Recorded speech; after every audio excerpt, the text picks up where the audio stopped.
Selama ini kalian bukan menyembah Tuhan, tapi batu. Bagaimana jika keyakinan Anda dihina di depan umum sebagai penyembah benda mati? Itulah yang dialami Abu Nawas saat seorang pendeta asing menuduhnya, "Kalian bukan menyembah Tuhan, kalian hanyalah penyembah batu." Tuduhan ini membuat seluruh Baghdad mendidih.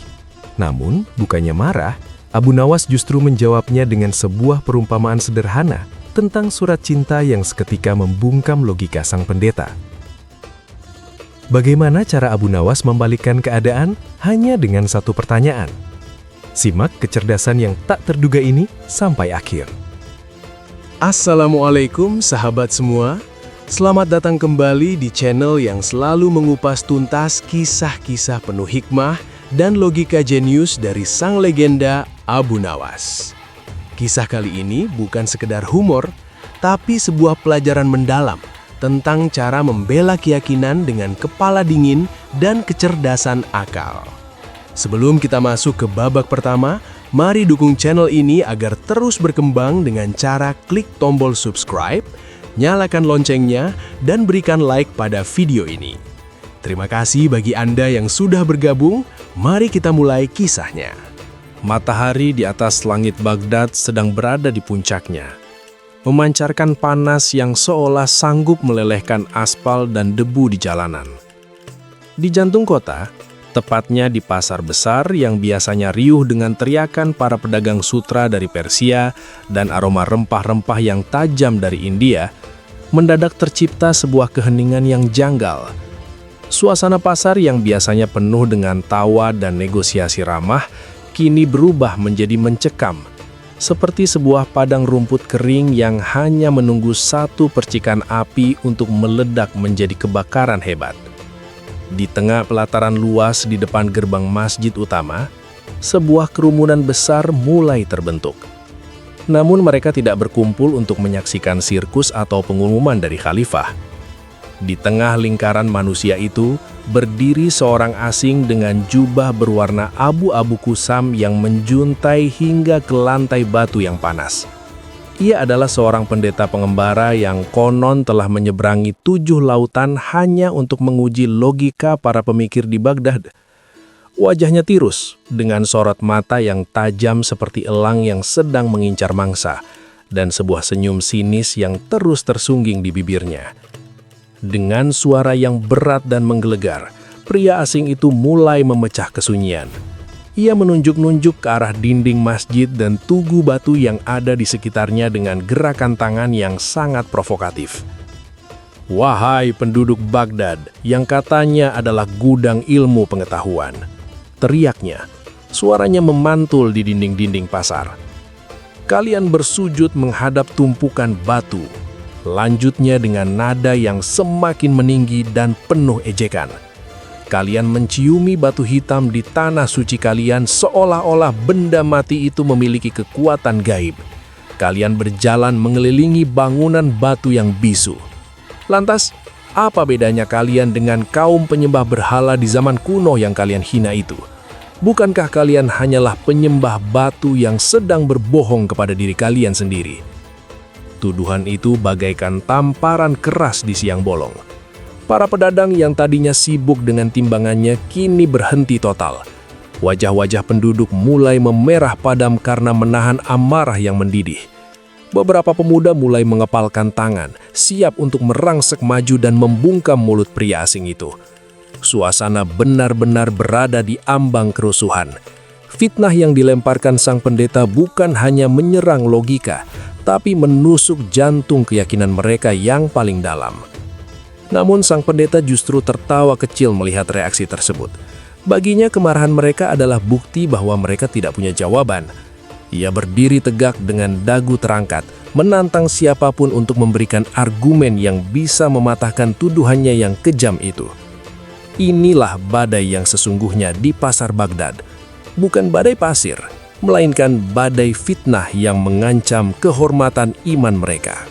Kata-kata sang pendeta yang tajam bagaikan siraman minyak di atas bara api yang sudah memerah. Suasana di pelataran pasar Baghdad itu bukan lagi sekedar tegang, Ia telah berubah menjadi sebuah ruang pengadilan terbuka di mana keyakinan ribuan orang sedang dihakimi oleh satu lidah yang sangat berbisa. Kerumunan orang merangsek maju, membentuk lingkaran yang semakin sempit, namun anehnya tak ada satupun yang berani melontarkan kata-kata balasan. Ada sebuah kekuatan gelap dalam retorika sang pendeta yang membuat orang-orang berilmu sekalipun mendadak ragu dengan kata-kata mereka sendiri. "Kenapa kalian diam?"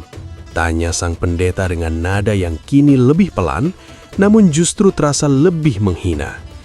Ia berjalan mendekati seorang pria tua yang sedang memegang tasbih, menatap matanya dalam-dalam seolah sedang menguliti jiwanya. "Apakah karena kalian sadar bahwa selama ini kalian telah tertipu oleh tradisi? Kalian sujud, dahi kalian menyentuh debu di depan sebuah bangunan batu. Jika Tuhan kalian tidak bertempat, mengapa kalian harus menghadap ke satu titik ordinat tertentu? Jika Tuhan kalian maha melihat, mengapa kalian harus mencium sebuah batu hitam hanya untuk merasa lebih dekat dengannya?" Seorang pemuda terpelajar mengenakan jubah putih bersih yang menandakan ia adalah seorang penuntut ilmu, mencoba memberanikan diri. "Kami tidak menyembah batunya, Tuhan." Teringat suaranya sedikit bergetar. "Batu itu hanyalah kiblat, sebuah arah pemersatu agar kami semua memiliki keteraturan dalam beribadah kepada Tuhan yang satu." Sang pendeta tertawa terpingkal-pingkal, sebuah tawa yang terdengar sangat kering dan menyakitkan telinga. "Kiblat, pemersatu, itu hanyalah istilah indah untuk menutupi kenyataan pahit, anak muda. Jika kau haus, apakah kau akan meminum gelasnya atau airnya? Jika kau butuh Tuhan, mengapa kau harus meminum batunya? Jika Tuhan kau di timur dan di barat, maka sujudmu ke arah manapun seharusnya sama saja. Tapi kalian bersikeras pada satu arah batu. Bukankah itu bukti bahwa hati kalian sebenarnya terikat pada benda mati tersebut?" Argumen itu bagaikan hantaman gada yang berat. Pemuda tadi tertunduk, wajahnya pucat pasi. Ia tahu di dalam hatinya ada jawaban, tapi logika sang pendeta yang bengkok namun sistematis itu telah mengunci lidahnya. Beberapa ulama di kerumunan itu mulai saling berbisik, mencoba merangkai dalil-dalil filsafat yang rumit, namun mereka ragu. Mereka tahu bahwa di hadapan massa yang emosional ini, penjelasan teknis yang berbelit-belit justru akan membuat mereka tampak kalah di mata publik. Suasana semakin memanas. Seorang pedagang sayur yang emosinya sudah diubun-ubun mulai memungut batu dari jalanan. "Pergi kau dari sini! Jangan kau nodai tanah kami dengan ucapanmu yang kotor!" teriaknya. Namun sang pendeta justru menepuk dadanya sendiri dengan bangga. "Lihat, ketika akal kalian mati, kalian menggunakan batu untuk menyerangku. Itu membuktikan bahwa batu adalah Tuhan kalian yang sebenarnya. Kalian membela batu itu lebih daripada kalian membela Tuhan kalian sendiri." Provokasi itu hampir saja memicu pertumpahan darah. Tangan-tangan mulai mengepal, urat-urat leher menegang, dan napas orang-orang di pasar itu memburu karena amarah yang tak tersalurkan. Mereka merasa terjepit di antara dua pilihan sulit, diam dan dianggap kalah logika, atau memukul dan dianggap sebagai kaum yang barbar dan tak berakal. Di saat-saat kritis itulah, di tengah debu pasar yang mulai beterbangan dan emosi yang hampir meledak, sebuah aroma khas mulai tercium. Bukan aroma darah, bukan pula aroma amarah. Itu adalah aroma kurma segar dan debu jalanan yang menyatu dengan senandung kecil yang sangat santai. Orang-orang di barisan belakang mulai menoleh, memberikan jalan bagi sesosok pria yang berjalan sangat lambat, seolah-olah ia tidak sadar bahwa di depannya ada sebuah perdebatan hidup dan mati yang sedang berlangsung. Di tengah kepungan amarah yang nyaris meledak dan keangkuhan pendeta yang terasa mencekik, tiba-tiba terdengar suara siulan kecil yang sangat santai. Suara itu tidak selaras dengan suasana pasar yang sedang mendidih. Ia terdengar ringan, jenaka, dan seolah-olah berasal dari dunia yang sama sekali berbeda. Dari balik kerumunan orang yang sedang bersih tegang, muncul sesosok pria yang jalannya sedikit gontai. seolah baru saja menikmati tidur siang yang sangat nyenyak di bawah naungan pohon kurma yang rindang. Ia adalah Abu Nawas. Pakaiannya jauh dari kesan seorang ulama besar atau pejabat istana. Jubahnya berwarna coklat pudar dengan beberapa tambalan kain yang warnanya tidak senada, menunjukkan bahwa ia lebih peduli pada kenyamanan daripada kemewahan. Sorbannya melilit kepala dengan cara yang sedikit berantakan. Salah satu ujungnya menjuntai menutupi sebagian telinganya. Di tangannya, ia memegang sebutir kurma yang sesekali ia lempar ke udara lalu ditangkap kembali dengan mulutnya. Sebuah pemandangan yang membuat orang-orang di sekitarnya terperangah. "Permisi, permisi, tolong beri jalan untuk orang yang sedang mencari jawaban," ucap Abu Nawas dengan nada yang sangat ramah, namun terselip nada candaan yang halus. Kerumunan yang tadinya tegang mulai memberikan celah. Bisik-bisik mulai menjalar seperti api di padang rumput kering. "Lihat, itu Abu Nawas." Syukurlah si pengacau cerdik itu akhirnya muncul. Mungkin hanya dia yang bisa membalas lidah berbisa pendeta ini. Penduduk Baghdad seolah menemukan secerah harapan di tengah kegelapan logika yang sedang mereka hadapi. Abu Nawas melangkah santai hingga ia berdiri tepat di tengah lingkaran, berhadapan langsung dengan sang pendeta yang tinggi besar. Perbedaan di antara keduanya sangat mencolok. Sang pendeta berdiri tegak dengan jubah mahal dan aura otoritas yang menindas. Sementara Abu Nawas berdiri sedikit membungkuk, menatap sang pendeta dengan mata yang berbinar jenaka, seolah-olah sedang melihat sebuah teka-teki yang sangat lucu. Sang pendeta memandang rendah ke arah Abu Nawas. Ia melihat penampilan luar Abu Nawas yang kumal dan segera menarik kesimpulan bahwa orang ini hanyalah seorang pengemis atau pelawak pasar. "Siapa lagi nih?" tanya pendeta itu dengan nada meremehkan yang sangat kental. "Apakah Baghdad sudah kehabisan orang pintar sehingga mereka harus mengirim seorang gelandangan untuk mendebatku?" Abu Nawas tidak merasa terhina. Sebaliknya, ia tertawa kecil, sebuah tawa yang tulus dan tidak dibuat-buat. "Ah, Tuan yang mulia," jawab Abu Nawas sambil membungkuk hormat dengan gerakan yang sedikit berlebihan. "Anda benar sekali. Saya memang bukan siapa-siapa. Saya hanyalah seorang murid yang bodoh yang kebetulan sedang lewat dan mendengar suara Anda yang begitu menggelegar seperti guntur di musim kemarau. Saya sangat tertarik dengan teori batu yang Anda sampaikan tadi." Ia memutari sang pendeta satu kali, mengamati jubah abu-abu sang pendeta seolah-olah ia sedang memeriksa kualitas kain di toko tekstil. "Tuan, saya mendengar Anda berkata bahwa kami semua di sini adalah penyembah batu karena menghadap ke arah batu saat berdoa. Benar begitu?" Sang pendeta membusungkan dadanya, merasa di atas angin. "Benar, logikanya sangat sederhana, hanya orang buta akallah yang tidak bisa melihatnya. Jika kau bersujud di depan benda mati, maka benda matilah Tuhanmu." Abu Nawas manggut-manggut dengan sangat serius, membuat para penduduk mulai cemas.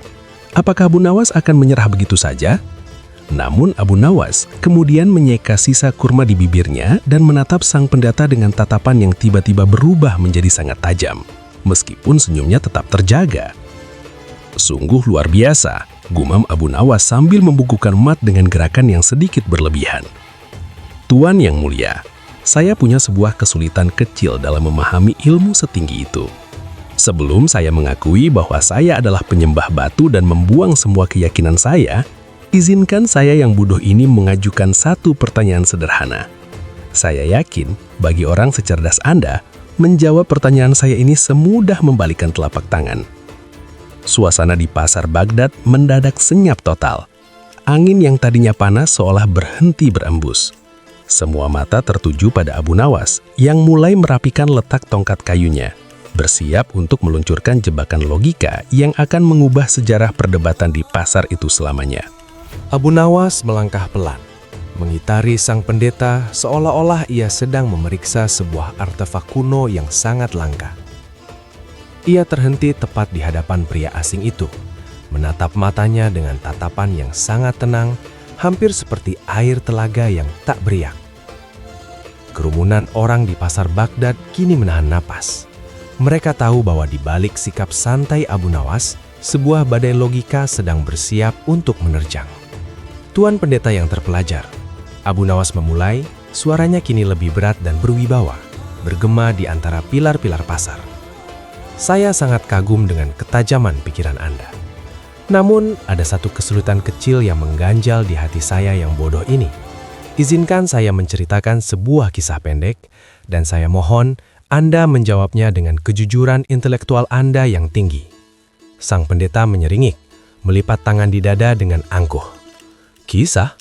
Kau ingin mendongeng di tengah perdebatan filosofis? Silakan, katakan apa saja. Aku akan menunjukkan betapa rapuhnya ceritamu itu di hadapan kebenaran yang kubawa. Abu Nawas mengangguk pelan. Bayangkan, Tuan, ucapnya sambil menatap ke kejauhan seolah-olah ia sedang melihat sebuah pemandangan yang indah. Bayangkan Anda memiliki seorang kekasih yang Anda cintai melebihi nyawa Anda sendiri. Namun takdir memisahkan kalian. Kekasih Anda berada di sebuah negeri yang sangat jauh, di balik 7 samudera dan 7 gunung yang puncaknya tertutup salju abadi. Karena rindu yang membakar dada, Anda memutuskan untuk menuliskan sebuah pesan cinta yang paling indah, paling tulus yang pernah ditulis oleh manusia. Ia berhenti sejenak, membiarkan imajinasi penonton dan sang pendeta bermain. Anda menuliskan setiap kata dengan tinta emas di atas perkamen yang paling halus. Anda mencurahkan seluruh jiwa Anda ke dalam surat itu. Pertanyaannya, Tuan, yang bijak. Setelah surat itu selesai, kemana Anda membawanya? Apakah Anda akan terbang menembus awan untuk memberikannya langsung ke tangan kekasih Anda? Atau Anda akan membawanya ke sebuah kantor pos di pinggir jalan? Sang pendeta tertawa meremehkan. Suaranya terdengar sumbang. Pertanyaan macam apa itu? Tentu saja aku akan membawanya ke kantor pos. Aku tidak punya sayap untuk terbang ke negeri sejauh itu. Aku akan memasukkannya ke dalam kotak pos agar kurir bisa mengantarkannya ke alamat kekasihku. Itu adalah prosedur yang sangat logis dan praktis. Abu Nawas menyeringik, sebuah senyuman yang sangat halus namun menyimpan kekuatan sekakmat. Jadi Anda membawa pesan cinta yang begitu suci itu ke sebuah kotak kayu atau besi yang kusam. Kotak yang diam, tidak bernapas, tidak memiliki perasaan dan diletakkan di pinggir jalan yang berdebu. Tentu saja, jawab pendeta itu dengan nada tidak sabar. Apa peduliku dengan kotaknya? Kotak itu hanyalah sarana. Abu Nawas mendekat satu langkah lagi, suaranya merendah menjadi bisikan yang sangat jelas terdengar di tengah kesunyian pasar. Lalu, Tuan, ketika Anda berdiri di depan kotak pos itu, ketika Anda memasukkan surat cinta Anda dengan penuh harapan, apakah itu artinya Anda sedang menyembah kotak pos tersebut? Apakah Anda mencintai kayu dan paku-paku pada kotak itu? Apakah tujuan akhir dari perasaan cinta Anda adalah kotak benda mati tersebut? Mata sang pendeta membloglak. Ia mencoba membuka mulut, namun kata-katanya seolah tersangkut di tenggorokan. Ia mulai menyadari arah jebakan Abu Nawas. Tentu tidak, teriak pendeta itu, namun kali ini suaranya sedikit bergetar. Aku tidak menyembah kotaknya. Aku menggunakan kotak itu sebagai alamat dan perantara agar pesanku sampai ke tangan kekasihku yang jauh. Abu Nawas memutar tubuhnya menghadap kerumunan orang, tangannya terbentang lebar seolah dalam merangkul seluruh penduduk Baghdad. Begitupun dengan kami, Tuan yang mulia. Batu, bangunan, dan arah yang kami tuju dalam sujud kami hanyalah sebuah alamat ruhani. Kami tidak menyembah batunya, sebagaimana Anda tidak menyembah kotak pos. Kami mengirimkan surat cinta berupa doa-doa kami melalui alamat yang telah ditentukan, agar semua doa itu terpusat menuju satu tujuan yang sama, Sang Pencipta yang maha jauh namun sekaligus maha dekat. Detik itu juga, keangkuhan di wajah sang pendeta runtuh seperti istana pasir yang diterjang ombak. Logika surat cinta Abu Nawas tidak hanya mematahkan argumennya, tetapi juga menyentuh sisi kemanusiaan yang paling dalam di hati setiap orang yang hadir. Keheningan yang menyelimuti pasar Baghdad saat itu bukanlah keheningan yang biasa. Itu adalah keheningan yang lahir dari sebuah kebenaran yang baru saja meledak di tengah-tengah mereka. Sang pendeta terpaku di tempatnya berdiri. Tangannya yang tadi menunjuk-nunjuk dengan angkuh kini terkulai lemas di sisi tubuhnya. Matanya yang tajam kini tampak kosong, berkedip-kedip cepat seolah sedang mencoba mencerna hantaman logika kotak pos yang baru saja dilontarkan Abu Nawas. Abu Nawas melangkah maju, memperpendek jarak hingga ia bisa melihat butiran keringat dingin yang mulai muncul di dahi sang pendeta. Suaranya kini merendah, namun setiap kata yang keluar memiliki bobot yang mampu meruntuhkan gunung kesombongan. "Tuan yang bijaksana," ucap Abu Nawas. Suaranya kini tenang namun bergetar dengan keyakinan yang dalam. "Anda menuduh kami menyembah batu hanya karena dahi kami menyentuh bumi menghadap ke arahnya. Namun, izinkan saya bertanya kembali. Jika Anda mencium kening anak Anda dengan penuh kasih sayang, apakah itu artinya Anda menyembah kulitnya? Jika Anda menangis saat memeluk baju mendiang ibu Anda karena rindu, apakah itu artinya Anda menyembah kain katunnya?" Abu Nawas menggelengkan kepalanya pelan. Senyum jenakanya kini berganti dengan tatapan penuh simpati.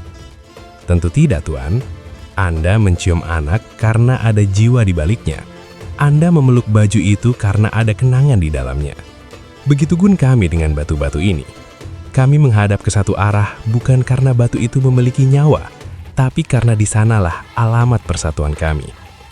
Tanpa arah yang sama, dua-dua kami akan tercerai-berai seperti asap yang ditiup badai. Dengan satu arah, kami menjadi satu tubuh, satu detak jantung, menuju satu Tuhan yang tidak terbatas oleh ruang dan waktu." Sang pendeta mencoba membuka mulutnya. Ia ingin membalas, ingin mencari celah dalam analogi Abu Nawas, ingin menggunakan retorika hebatnya untuk memutarbalikkan keadaan. Namun lidahnya seolah keluh. Seluruh argumen yang telah ia siapkan selama bertahun-tahun perjalanannya melintasi benua, mendadak terasa dangkal dan rapuh di hadapan perumpamaan sederhana seorang penyair yang berpakaian tambalan ini. Massa di sekitar mereka mulai bergerak, bukan lagi gerakan marah yang ingin memukul, melainkan gerakan penuh kekaguman. Mereka yang tadi merasa terhina, kini merasa martabatnya dikembalikan. Beberapa ulama tua di barisan depan tampak mengusap air mata, terharu melihat bagaimana hal yang begitu rumit dijelaskan dengan begitu indah dan mudah dipahami. "Skakmat, Tuan," bisik Abu Nawas, cukup keras untuk didengar oleh orang-orang di sekitarnya. "Anda datang ke sini untuk menghancurkan iman kami dengan logika, tapi Anda lupa bahwa logika tanpa rasa adalah seperti kerangka tanpa daging. Ia bisa berdiri tegak, tapi ia tidak memiliki kehidupan. Anda melihat batu sebagai Tuhan kami, karena hanya batulah yang mampu ditangkap oleh mata kepala Anda. Namun kami melihat Tuhan di balik batu tersebut, karena hati kami telah menulis surat cinta yang alamatnya sudah ditentukan sejak zaman para nabi." Pendeta itu mundur satu langkah, lalu dua langkah. Wajahnya yang tadi merah padam karena amarah, kini berubah menjadi pucat pasi. Ia menoleh ke arah kerumunan, namun tak lagi menemukan ketakutan di mata mereka. Ia hanya menemukan rasa kasihan. Ia baru saja menyadari bahwa di kota yang ia anggap bodoh ini, ia justru bertemu dengan guru yang paling jujur, yaitu seorang pria yang menggunakan humor untuk menyampaikan kebenaran dan menggunakan surat cinta untuk membungkam kebencian. Angin sore Baghdad mulai berembus, membawa aroma debu jalanan yang perlahan mendingin. Di tengah pelataran yang tadi memanas oleh fitnah, kini hanya tersisa keheningan yang hikmat. Sang pendeta asing itu masih berdiri mematung, namun bahunya yang tadi tegak menantang, kini merosot seolah beban berat baru saja diletakkan di atasnya. Ia menatap Abu Nawas, bukan lagi dengan tatapan elang yang mengincar mangsa, melainkan dengan tatapan seorang musafir yang baru saja menyadari bahwa ia telah tersesat di jalan yang ia bangun sendiri. Tongkat kayu yang tadi ia gunakan untuk mengetuk lantai batu dengan penuh keangkuhan, kini ia gunakan sebagai tumpuan tubuhnya yang mendadak terasa lemas. Bibirnya yang tadi begitu lincah memutar balikan logika, kini gemetar saat mencoba mengeluarkan suara. "Aku," ia memulai. Suaranya parau dan nyaris tenggelam dalam desir angin. "Aku telah mengelilingi dunia, mendatangi kota-kota besar dari barat hingga ke timur, mendebat para filosof dan menghancurkan argumen para rahib. Aku datang ke Baghdad dengan keyakinan bahwa aku telah memegang kunci kebenaran yang paling mutlak." Ia menarik napas panjang, menatap ke arah masjid dan tugu batu yang tadi ia hina dengan begitu keji. Namun, hari ini, di tangan seorang pria yang berpakaian penuh tambalan, aku menyadari satu hal yang paling menyakitkan. Logika yang kubanggakan selama ini hanyalah sebuah penjara besi yang sempit. Aku terlalu sibuk memperhatikan kotak pos hingga aku lupa bahwa ada pesan cinta yang seharusnya kusampaikan kepada Sang Pencipta. Sang pendeta kemudian melangkah maju, mendekati Abu Nawas. Di hadapan ribuan pasang mata penduduk Baghdad, ia melepaskan topi kebesarannya dan menundukkan kepalanya dalam-dalam. Abu Nawas, kau tidak hanya membela keyakinanmu, kau baru saja menyembuhkan kebutaan di mataku. Aku meminta maaf atas segala penghinaan dan kesombongan yang kulontarkan di tanah yang mulia ini.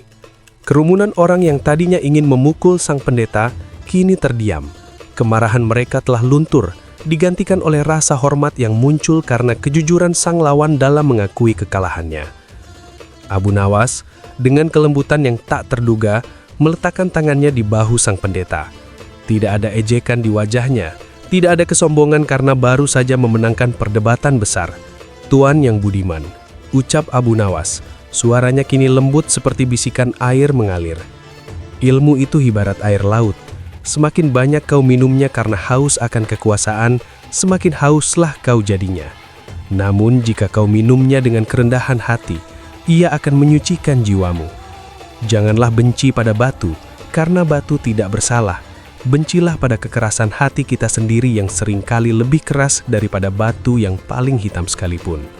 Abu Nawas kemudian mengambil sebutir kurma terakhir dari kantong jubahnya dan memberikannya kepada sang pendeta. "Makanlah ini. Manisnya kurma ini berasal dari tanah yang sama dengan batu-batu yang Anda lihat. Tuhan menciptakan keragaman agar kita belajar saling memahami, bukan saling menghakimi." Sang pendeta menerima kurma itu dengan tangan gemetar, seolah-olah ia sedang menerima sebuah pusaka yang tak ternilai harganya. Dengan langkah yang kini lebih tenang, ia berjalan meninggalkan pasar Baghdad, bukan sebagai seorang penantang yang gagal, melainkan sebagai seorang pencari kebenaran yang baru saja menemukan cahaya di tempat yang tak terduga. Abu Nawas melihat kepergiannya sambil membetulkan letak sorbannya yang miring. Ia kembali bersiul kecil, berjalan santai menembus kerumunan orang yang kini berebut ingin menyalaminya. Namun, seperti biasa, si jenius itu hanya melambaikan tangan dan menghilang di balik ganggang sempit Baghdad, kembali ke dunianya yang penuh tawa dan rahasia ilahi. Sahabat semua, kisah ini mengajarkan kita bahwa kebenaran tidak perlu disampaikan dengan kemarahan. Cukup dengan kejernihan berpikir dan hati yang tenang, kita bisa mematahkan fitnah seberat apapun. Abu Nawas mengajarkan kita bahwa simbol bukanlah tujuan, melainkan sarana untuk mencapai Sang Pencipta. Terima kasih sudah menonton video ini sampai detik terakhir. Jika Anda merasa kisah ini bermanfaat, jangan ragu untuk share ke teman-teman Anda. Tulis di kolom komentar, kisah Abu Nawas mana lagi yang ingin Anda dengar selanjutnya. Sampai jumpa di video penuh inspirasi berikutnya. Wassalamualaikum.